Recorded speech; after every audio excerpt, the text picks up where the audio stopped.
1장과 2장입니다. 여호수아의 말씀을 오늘 우리가 드라마 바이블로 먼저 함께 읽겠습니다.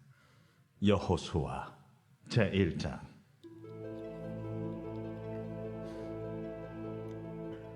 여호와의 종 모세가 죽은 후에 여호와께서 모세의 수종자 눈의 아들 여호수아에게 말씀하여 이르시되, 내 종 모세가 죽었으니 이제 너는 이 모든 백성과 더불어 일어나 이 요단을 건너 내가 그들 곧 이스라엘 자손에게 주는 그 땅으로 가라. 내가 모세에게 말한 바와 같이 너희 발바닥으로 밟는 것은 모두 내가 너희에게 주었노니 곧 광야와 이 레바논에서부터 큰 강 곧 유브라데 강까지 해쪽 속의 온 땅과 또 해지는 쪽 태해까지 너희의 영토가 되리라. 내 평생에 너를 능히 대적할 자가 없으리니 내가 모세와 함께 있었던 것 같이 너와 함께 있을 것임이니라. 내가 너를 떠나지 아니하며 버리지 아니하리니 강하고 담대하라. 너는 내가 그들의 조상에게 맹세하여 그들에게 주리라 한 땅을 이 백성에게 차지하게 하리라. 오직 강하고 극히 담대하여 나의 종 모세가 내게 명령한 그 율법을 다 지켜 행하고 우로나 좌로나 치우치지 말라. 그리하면 어디로 가든지 형통하리니 이 율법책을 내 입에서 떠나지 말게 하며 주야로 그것을 묵상하여 그 안에 기록된 대로 다 지켜 행하라.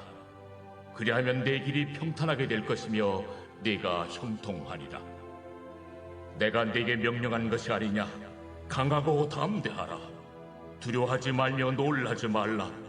네가 어디로 가든지 네 하나님 여호와가 너와 함께 하느니라.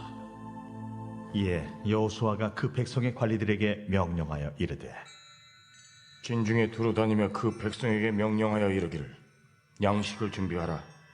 사흘 안에 너희가 이 요단을 건너 너희의 하나님 여호와께서 너희에게 주사 차지하게 하시는 땅을 차지하기 위하여 들어갈 것임이니라 하라.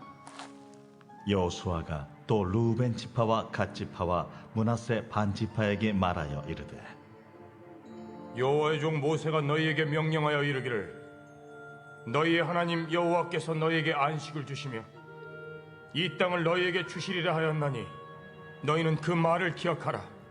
너희의 처자와 가축은 모세가 너희에게 준 요단 이쪽 땅에 머무르려니와 너희 모든 용사들은 무장하고 너희의 형제보다 앞서 건너가서 그들을 돕되 여호와께서 너희를 안식하게 하신 것 같이 너희 형제도 안식하며 그들도 너희의 하나님 여호와께서 주시는 그 땅을 차지하기까지 하라. 그리고 너희는 너희 소유지 곧 여호와의 종 모세가 너희에게 준 요단 이쪽 해돋는 곳으로 돌아와서 그것을 차지할지니라.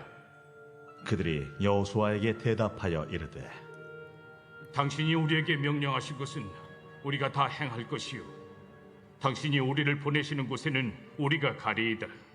우리는 범사에 모세에게 순종한 것 같이 당신에게 순종하려니와 오직 당신의 하나님 여호와께서 모세와 함께 계시던 것 같이 당신과 함께 계시기를 원하나이다.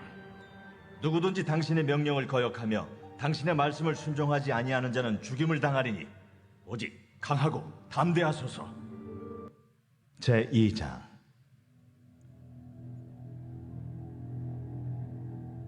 눈의 아들 여호수아가 시딤에서 두 사람을 정탐꾼으로 보내며 이르되, 가서 그 땅과 여리고를 엿보라. 그들이 가서 라합이라 하는 기생의 집에 들어가 거기서 유숙하더니 어떤 사람이 여리고 왕에게 말하여 이르되, 보소서, 이 밤에 이스라엘 자손 중에 몇 사람이 이 땅을 정탐하러 이리로 들어간다이다. 여리고 왕이 라합에게 사람을 보내어 이르되, 내게로 와서 내 집에 들어간 그 사람들을 끌어내라. 그들은 이 온 땅을 정탐하러 왔느니라. 그 여인이 그 두 사람을 이미 숨긴지라 이르되, 과연 그 사람들이 내게 왔었으나 그들이 어디에서 왔는지 나는 알지 못하였고 그 사람들이 어두워 성문을 닫을 때쯤 되어 나갔으니 어디로 갔는지 내가 알지 못하나 급히 따라가라. 그리하면 그들을 따라잡으리라. 하였으나 그가 이미 그들을 이끌고 지붕에 올라가서 그 지붕에 버려놓은 3대에 숨겼더라. 그 사람들은 요단 나루터까지 그들을 쫓아갔고 그들을 뒤쫓는 자들이 나가자 곧 성문을 닫았더라.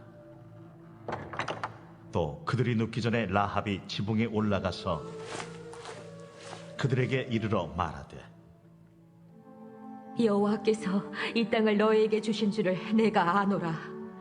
우리가 너희를 심히 두려워하고 이 땅 주민들이 다 너희 앞에서 간담이 농나니 이는 너희가 애굽에서 나올 때에 여호와께서 너희 앞에서 홍해물을 마르게 하신 일과 너희가 요단 저쪽에 있는 아모리 사람의 두 왕 시온과 옥에게 행한 일, 곧 그들을 전면시킨 일을 우리가 들었음이니라.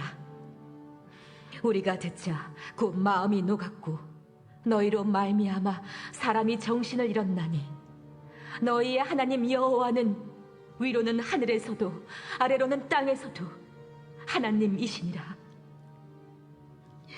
그러므로 이제 청하노니 내가 너희를 선대하였은즉 너희도 내 아버지의 집을 선대하도록 여호와로 내게 맹세하고 내게 증표를 내라.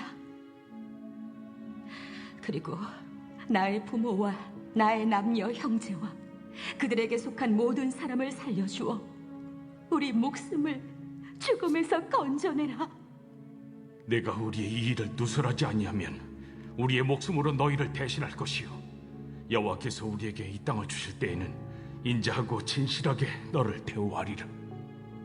라합이 그들을 창문에서 줄로 달아내리니 그의 집이 성벽 위에 있으므로 그가 성벽 위에 거주하였습니다. 라합이 그들에게 이르되 두렵건대 뒤쫓는 사람들이 너희와 마주칠까 하노니 너희는 산으로 가서 거기서 사흘 동안 숨어 있다가 뒤쫓는 자들이 돌아간 후에 너희의 길을 갈지니라.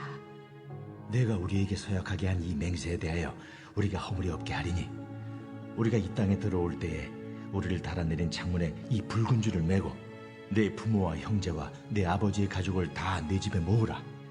누구든지 내 집 문을 나가서 거리로 가면 그의 피가 그의 머리로 돌아갈 것이요 우리는 허물이 없으리라.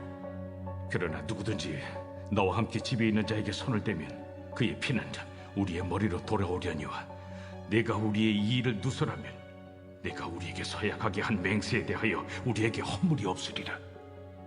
너희의 말대로 할 것이라. 하고 그들을 보내어 가게 하고 붉은 줄을 창문에 매니라. 그들이 가서 산에 이르러 뒤쫓는 자들이 돌아가기까지 사흘을 거기 머물매 뒤쫓는 자들이 그들을 길에서 두루 찾다가 찾지 못하니라.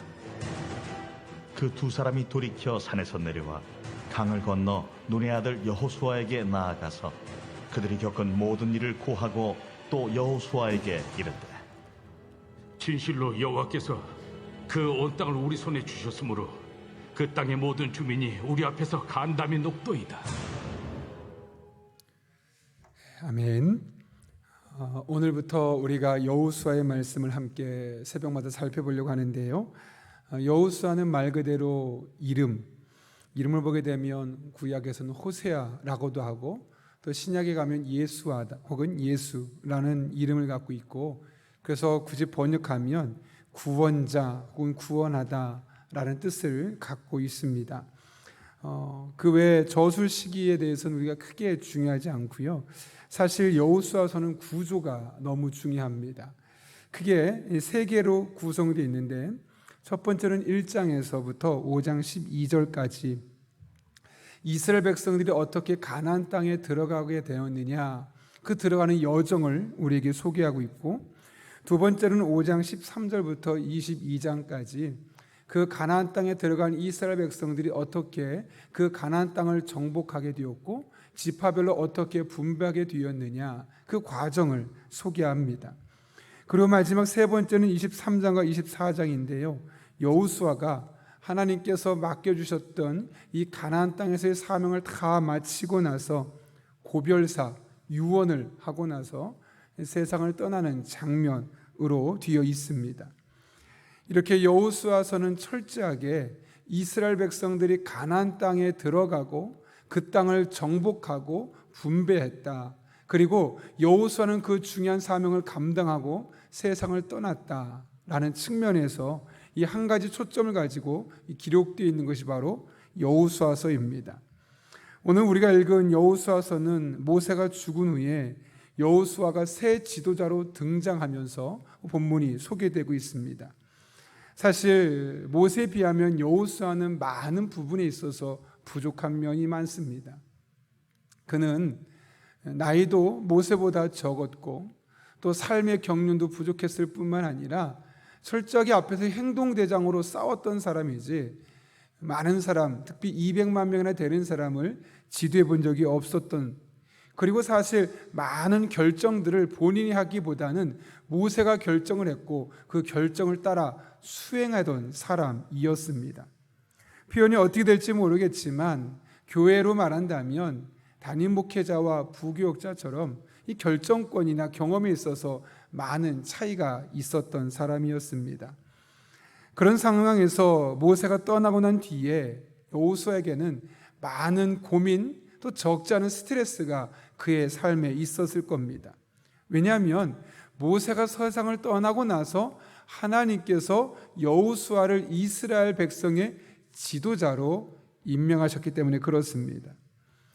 저도 담임 목회를 처음 시작하면서 한편으로는 자신감도 있고 또 기대감도 있었지만 또 다른 한 측면에서는 많이 불안했습니다.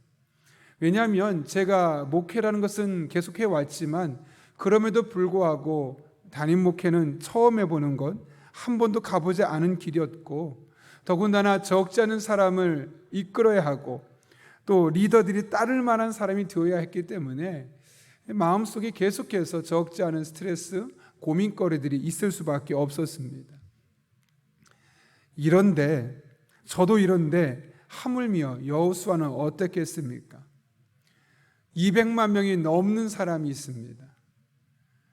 더군다나 이제 여호수아에게는 가나안 땅으로 들어가야 하는 아주 막대한 사명감이 그에게 주어져 있었던 것이죠. 그런 상황에서 말할 수 없는 스트레스가 여호수아의 삶을 계속해서 짓누르고 있었을 것입니다. 하나님이 여호수아의 그런 마음을 아셨을까요? 모르셨을까요? 당연히 아시죠. 하나님은 우리의 머리털까지 세심바 되신 분이시기에 우리의 섬세한 감정의 흐름까지도 다 알고 계십니다. 그래서 오늘 본문 1절을 보게 되면 이렇게 말합니다. 여호와의 종 모세가 죽은 후에 여호와께서 모세의 수종자 눈의 아들 여호수아에게 말씀하여 이르시되, 하나님께서 여호수아를 먼저 찾아오신 겁니다. 여호수아가 너무나 큰 스트레스가 있어서 하나님 앞에 먼저 기도하고 하나님 앞에 어떻게 될지 요청하기 전에 여호수아의 일거수일투족을 아시고 여호수아의 마음의 상태를 누구보다 잘 알고 계신 하나님은 그에게 먼저 찾아오셨던 겁니다. 그리고 나서 그에게 새로운 사명을 주시죠. 그것이 어떤 사명입니까? 2절을 보게 되면 세 개의 동사를 통해서 여호수아의 사명이 무엇인지 알 수 있는데요. 이렇게 기록되어 있습니다. 내 종 모세가 죽었으니 이제 너는 이 모든 백성과 더불어 일어나 이 요단을 건너 내가 그들 곧 이스라엘 자손에게 주는 그 땅으로 가라. 여기 보게 되면 더불어 일어나 요단을 건너 그 땅으로 가라, 이렇게 세 개의 동사로 여호수아의 사명을 말씀하고 있는 것을 보게 됩니다. 쉽게 말하면 이런 것이죠. 이스라엘 백성과 함께 가나안 땅으로 들어가서 그 땅을 지키고 그 땅을 탈취해내라 라고 말씀하고 있는 것이죠. 사실 이것이 하나님께서 많은, 그 당시에 여호수아 외에도 여호수아만큼 어쩌면 다른 면에 있어서 여호수아보다 훨씬 뛰어난 사람이 많음에도 불구하고 여호수아를 선택하시고 가나안 정복의 선봉장으로 삼으신 이유가 여기에 있는 겁니다. 하나님께서는 가나안 정복 전쟁에 가장 알맞은 사람을 선택했던 것이죠. 만약 어쩌면 지금이 가나안 땅 정복하는 것이 아니라 이미 가나안 땅에 들어와 있고 가나안 땅을 다 상속받고 분배받았고 그 가운데 다른 일을 감당해야 했다면 여호수아가 아닌 또 다른 사람이 필요했을지 모르겠습니다. 그러나 적어도 지금 이 시점에서 하나님께서 가나안 땅을 정복하는데 가장 필요했던 사람은 여호수아였고, 그래서 그를 선택해서 그에게 사명을 맡기고 있는 겁니다. 마찬가지죠. 하나님께서 우리에게 크든 작든 일을 맡기고 사명을 맡기는 것은 내가 그 일을 하기에 적합한 사람이기 때문이라는 겁니다. 아니, 그 일을 하기에 능력이 부족하다면 하나님께 지혜를 구하고 능력을 구하면 반드시 그에 합당한 힘과 능력과 지혜를 주셔서 그 일을 감당하게 하시는 겁니다. 왜냐하면 그 일에 합당하기 때문에, 그 사람을 선택하셨기 때문에 그런 것이죠. 어찌되었든 하나님께서는 이 가나안 땅 정복을 위해서 여호수아를 선택하셨고 그에게 분명한 사명을 주셨습니다. 그리고 나서 계속되는 말씀 보게 되면 이것을 이루시기 위해서 여호수아에게 두 가지를 요구하시는 것을 보게 됩니다. 그것은 첫째로 하나님의 약속을 철저하게 신뢰하라는 겁니다. 가나안 땅으로 가라라고 말씀하신 하나님은 3절부터 6절까지의 말씀을 통해서 하나님께서 이스라엘 백성들이 가나안 땅에 들어가며 가져야 할 마음의 태도, 자세에 대해서 이렇게 말씀하십니다. 3절에 보게 되면 너희 발바닥으로 밟는 곳은 모두 내가 너희에게 주었노니, 이미 주셨다는 것이죠. 4절에서는 너희의 영토가 되리라. 5절에서는 내가 너와 함께 있을 것임이라. 그 앞에 모세와 함께 있었던 것 같이 내가 너와 함께 있을 것이다 라고 말씀하고, 6절에서는 너는 땅을 이 백성에게 차지하게 하리라 입니다. 여기 보면 주언론이 될 것이다, 함께 있을 것이다, 차지하게 할 것이다, 철저하게 하나님께서 이스라엘 백성들에게 어떤 일을 하실지를 섬세하게 말씀하고 있는 것을 보게 됩니다. 이렇게 3절과 4절과 5절과 6절에 있는 동사 중심의 표현들을 보게 되면 하나님께서 이스라엘 백성들, 특별히 여호수아에게 무엇을 원하는지를 분명하게 알 수 있죠. 그것이 무엇입니까? 내가 너에게 주었으니, 내가 이렇게 할 것이니 나의 약속을 신뢰해라, 나를 철저하게 믿어라 라는 것 아니겠습니까? 그래서 매 절마다 믿으라고, 내가 주었다고, 너희 것이 될 것이라고 하나님께서 말씀하고 있는 것이죠. 하나님의 약속을 신뢰하는 것, 이것이 바로 여호수아에게 요구되는 하나님의 첫 번째 요구였습니다. 성경은 곳곳에서 하나님을 약속을 지키시는 신실하신 하나님으로 묘사하고 있습니다. 가장 대표적인 것이 바로 아브람과 사라의 이야기일 겁니다. 생리가 끊어져서 더 이상 아이를 가질 수 없었던 여인 사라에게 하나님께서 아이를 약속하시죠. 그리고 나서 오랜 시간이 지나고 나서 그 아이가 태어났을 때 성경은 이삭의 태어남에 대해서 이렇게 증언합니다. 창세기 21장 1절과 2절 말씀인데요, 여호와께서 말씀하신 대로 사라를 돌보셨고 여호와께서 말씀하신 대로 사라에게 행하셨으므로 사라가 임신하고 하나님이 말씀하신 시기가 되어 노년의 아브라함에게 아들을 낳으니 라고 말씀합니다. 여기 보면 하나님께서 말씀하신 대로 이루시는 분이심을 무려 3번에 걸쳐서 반복해서 말씀하신 대로 말씀하신 시기가 되어 라는 표현을 통해 강조하고 있음을 보게 됩니다. 이를 통해 무엇을 의미하는 걸까요? 믿으라는 거죠.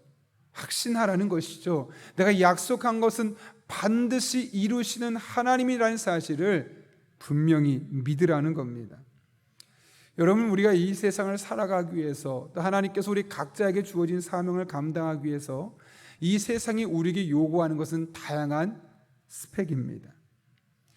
그러나 하나님은 많은 스펙을 우리에게 요구하지 않습니다. 우리에게 요구하는 것은 믿음의 스펙입니다. 그래서 이런 말도 있죠. 믿음을 잃으면 다 잃은 것이요, 믿음을 가지면 다 가진 것이다. 여러분이 이 말에 대해서 어떻게 생각하십니까? 목사님 맞죠. 그러나 그럼에도 불구하고 이 세상에서 원하는 스펙들은 우리가 갖추어야 합니다. 예, 그것을 우리가 갖춰야 될 겁니다. 왜냐하면 그것은 내가 하나님을 위해서 얼마나 노력했느냐, 얼마나 수고했느냐를 보여주는 또 다른 징표이기 때문일 수 있습니다.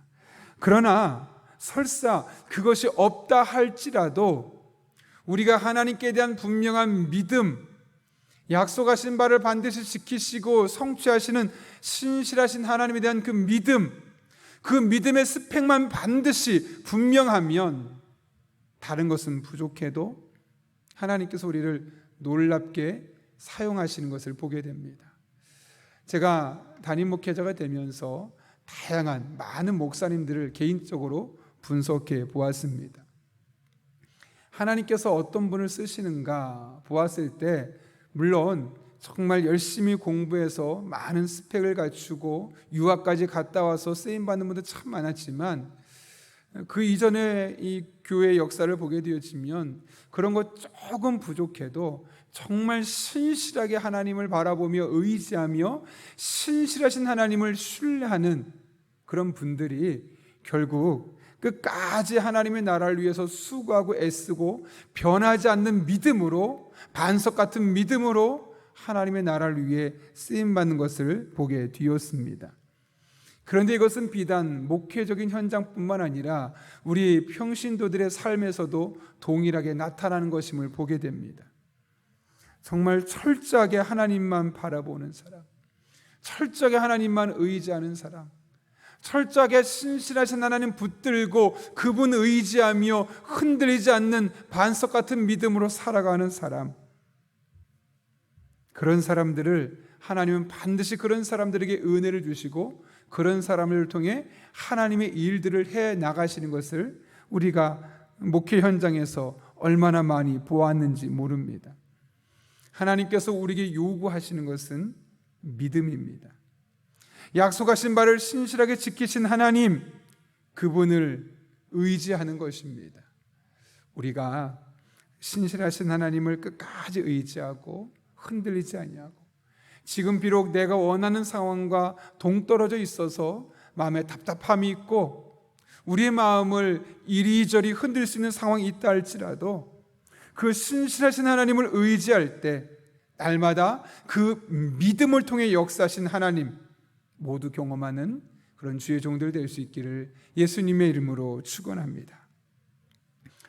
가나안 땅 정복이라는 하나님의 사명을 감당하며 또 그 사명을 온전히 누릴 수 있기 위해서 하나님께서 요구하시는 두 번째는 하나님의 말씀을 지키되 좌로나 우로나 치우치지 않는 것입니다. 하나님께서는 7절과 8절 말씀에서 하나님의 말씀을 어떤 자세로 받아들여야 하는지에 대해서 말씀하시는데요, 이렇게 되어 있습니다. 특별히 7절과 8절, 이것도 동사를 중심으로 보려고 하는데요, 왜 그러냐면 히브리어는 철저하게 동사 중심의 언어이기 때문에 그렇습니다. 그래서 그 동사들만 잘 분석하고 동사들만 꼼꼼히 살펴봐도 구약 히브리어로 기록된 모든 성경들은 하나님이 어떻게 일하시는지가 보이게 되어 있습니다. 7절을 보면 이렇게 말합니다. 율법을 다 지켜 행하고 좌로나 우로나 치우치지 말라. 여러분, 율법을 다 지켜 행하라 라고 말하고 나서 좌로나 우로나 치우치지 말라는 것은 무슨 이야기일까요? 제 멋대로 해석하지 말라는 것이죠. 자기 소견에 옳은 대로 하지 말라는 것이죠. 혹은 누군가의 의견에 팔랑귀가 되어서 그냥 무턱대고 따라가는 사람이 되지 말라는 것이죠.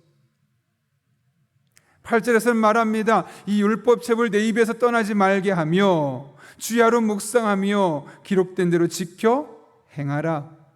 여기도 입에서 떠나지 말라, 계속 읽으라는 것이죠. 주야로 묵상하라는 것이죠. 기록된 대로 지켜 행하라, 이것은 삶에 적용하라는 것이죠.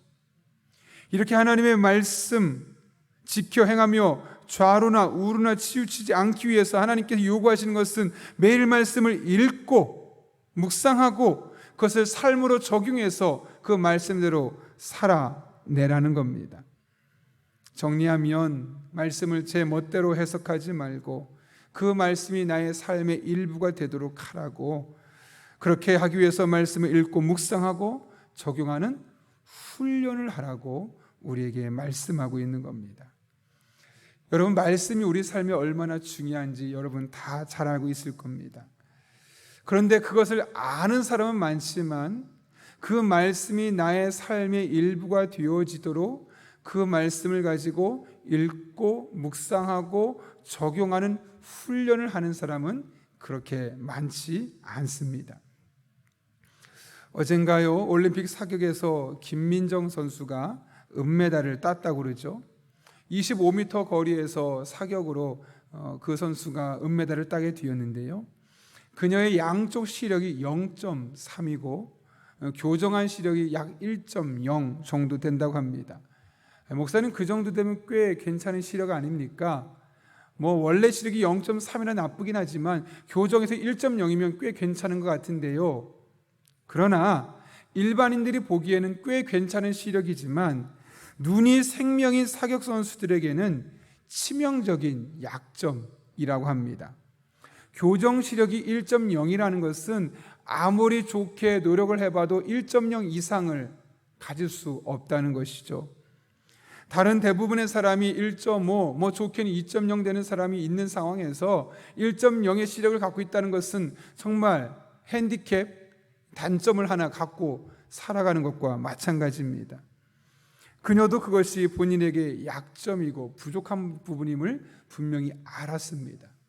그래서 다른 사람보다 훈련을 더 강하게 했는데요, 이 사격할 때 총을 보면 조준선이 있는데 그 조준선을 잘 보기 위해서 남들보다 훨씬 더 많은 훈련의 시간을 가졌다고 합니다.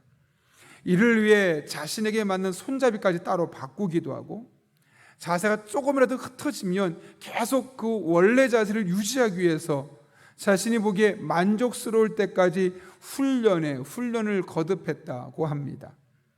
심지어 다른 사람들은 낮에 훈련을 하고 저녁에 좀 쉬는 경우가 많았는데 남들은 잘 하지 않는 야간 훈련도 거르지 않고 오히려 자발적으로 나서서 사격 훈련에 임했다는 것이죠. 그런 그녀가 사격 올림픽에서 은메달을 따는 것은 전혀 특별하지 않습니다. 왜 그렇습니까? 그만큼 평상시에 철저하게 다른 사람보다 노력하고 훈련한 결과물이기 때문에 그렇습니다. 훈련은 자신의 약점을 뛰어넘고 결국 자신의 신체 능력이나 자신이 할 수 없었던 새로운 경지를 맛보게 합니다. 마찬가지로 하나님의 말씀을 향한, 또 하나님의 말씀을 가지고 적극적으로 훈련하게 되어지면 믿음의 새로운 경지, 그 말씀을 훈련한 사람만 경험할 수 있는 하나님의 신실함, 하나님의 살아계심, 성령의 능력, 하나님의 인도하심 경험할 수 있는 겁니다. 평범하게 누구나 하는 것이 아니라 정말 말씀을 철저하게 훈련된 사람만 경험할 수 있는 그 영적인 단맛, 그 영적인 경지에 다다를 수 있는 것이죠. 이것은 아무리 말해도 알 수 없습니다. 철저하게 그렇게 말씀을 붙들고 훈련해서 그 말씀의 꼴을 먹어본 사람만이 이게 정말 그렇구나, 이런 가운데 하나님의 은혜가 있구나, 능력이 있구나, 새로운 믿음의 경지가 이런 곳에 있구나 라는 것을 경험하게 되는 겁니다. 요즘 올림픽 시즌이라서 올림픽에 대한 이야기를 짧게만 이야기하고 말씀 마치려고 하는데요, 이런 제목이 있었습니다. 어제 그걸 보고 있는데요, 그 유도 선수 중에 조구함 선수라고 있습니다. 30세로 나오고 있는데요, 그 선수가 일본 선수와 접전을 펼치다가 마지막 순간에 정말 아깝게 은메달을 땄죠. 근데 그 조구함 선수가 금메달을 딴 일본 사람의 선수의 손을 들어줬던 것이죠. 그 이후에 일본 선수가 눈물을 흘리는 장면이 잠깐 나온 것을 보게 되었는데요, 이 조구함 선수, 사실 유도 선수로서 30살은 적지 않은 나이, 아니 많은 나이입니다. 여러분도 지금까지 살아보셔서 아셨겠지만 사람의 신체 기능은 20대 초중반이 가장 활발하고 그 뒤부터는 점점 쇠퇴되어 갈 수밖에 없지 않겠습니까? 그런데 30살의 조검 선수가 은메달까지 딸 수 있었던 것은 사실 그의 이면에 있었던 기도, 영적인 훈련 때문이라고 합니다. 그는 크리스천으로 알려져 있는데요, 그가 인터뷰한 내용을 보게 되니까 기도는 나의 휴식처였다라는 이야기를 합니다. 운동을 하다가 안 되는 겁니다. 열심히 노력했는데 성적이 안 나오는 겁니다. 그런 마음이 지치는 겁니다. 낙심되는 겁니다. 좌절되는 겁니다. 그럴 때 남들처럼 술 마시고 담배 피고 유흥하기 위해서 간 것이 아니라 그는 철저히 하나님께 나아가서 기도하는 훈련을 쌓았던 것이죠. 그러면 그런 과정에서 오히려 자신을 무너뜨리고 망가뜨리는 것이 아니라 새롭게 발돋움할 수 있는, 영적인 발돋움을 할 수 있는 기회가 되었던 것이죠. 평상시에 이렇게 철저하게 기도하는 훈련이 그에게 있었을 때 그는 끊임없이 나이 때문에, 부상 때문에 혹은 성적 때문에 좌절할 수밖에 없던 상황에서 계속 극복해낼 수 있었고 이겨낼 수 있었고, 나이 30이 되었지만 올림픽에 출전해서 은메달까지 딸 수 있었으며, 마지막 순간에 어떻게 보면 아쉬움 때문에 고개를 떨구고 좌절할 수 있었음에도 불구하고 하나님의 은혜 가운데 성장했던 그는 오히려 일본 선수의 손을 들어줄 수 있는, 그래서 많은 외신들이 그를 대서특필하고 칭찬할 수 있는 사람이 될 수 있었던 겁니다. 만약 그의 안에 이런 믿음의 훈련들이 없었다면 볼 수 없었던 대목이었겠죠. 그런 의미에서 우리 믿음의 사람들이 날마다 쌓아가는 이 믿음의 훈련, 특별히 말씀을 묵상하고 하나님 앞에 말씀을 읽고 묵상하고 말씀을 삶에 적용하는 훈련, 또 그 말씀을 붙들고 하나님 앞에 기도하는 훈련이 우리의 삶의 토양이 되고 우리의 삶의 기초가 되고 베이스가 된다면 우리는 반드시 그 영적인 훈련으로 말미암아 우리 삶에 어떤 시련과 절망과 위기가 찾아와도 그 훈련으로 말미암아 하나님을 바라보고 하나님을 의지하는 가운데 반드시 승리를 경험하게 될 것이고 믿음의 영적 거인다운 삶을 살아갈 수 있게 될 것입니다. 오늘 하나님께서 여호수아에게 요청했던 것이 바로 그겁니다. 네가 가나안 땅에 들어가서 승리를 경험하기 위해서 필요한 것은 철저하게 말씀을 읽고 그 말씀을 묵상하고 그 말씀이 너의 삶에 적용되어서 그 말씀으로 하나씩 결정해내고 해결해 나가는 것, 그 훈련이 되면 너는 반드시 그 땅을 정복할 것이고 네가 형통하고 평탄하게 될 것이다 약속하셨습니다. 약 2000년 전에 여호수아에게 하셨던 이 약속은 오늘 우리에게도 동일하게 적용될 수밖에 없습니다. 여러분 한 분 한 분 오늘 말씀을 기억하며 2000년이 아니라 3000년 정도 되죠. 그 하나님의 약속을 내게 주신 말씀으로 붙들고 여호수아 같은 마음으로 오늘부터 여호수아를 매일매일 한 장씩 새벽마다 읽으며 이 말씀을 묵상하며 이 말씀을 여러분의 삶 가운데 적용해 보십시오. 여호수아가 끝나는 그날 여호수아의 마음을 헤아리게 될 것이고 여호수아가 순간순간 경험했던 하나님이 바로 여러분의 하나님으로 나타나 있음을, 그렇게 하나님으로 경험되고 있음을 여러분의 삶을 통해 만나게 될 것입니다. 모두 그런 은혜를 경험할 수 있기를 예수님의 이름으로 축원합니다. 우리 함께 기도하겠습니다. 거룩하신 아버지 하나님, 오늘 하나님의 말씀을 통하여 하나님께서 여호수아에게 맡겨주신 귀한 사명을 감당하기 위해서 신실하신 하나님을 끝까지 신뢰하는 믿음이 얼마나 귀한지를 알게 하시고 하나님의 말씀을 읽고 묵상하고 삶에 적용하는 것이, 그런 훈련을 하는 것이 얼마나 귀하고 복된 것인지를 깨닫게 하시는 애 진심으로 감사를 드립니다.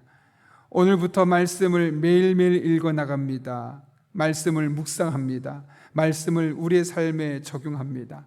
그럴 때 우리 성도 한 분 한 분이 여호수아가 섬세하게 경험했던 하나님의 은혜, 도우심, 인도하심을 우리 성도들의 삶 가운데도 동일하게 경험되게 하여 주옵소서. 함께 하시기를 간절히 바라오며 예수님의 이름으로 기도하옵나이다. 아멘.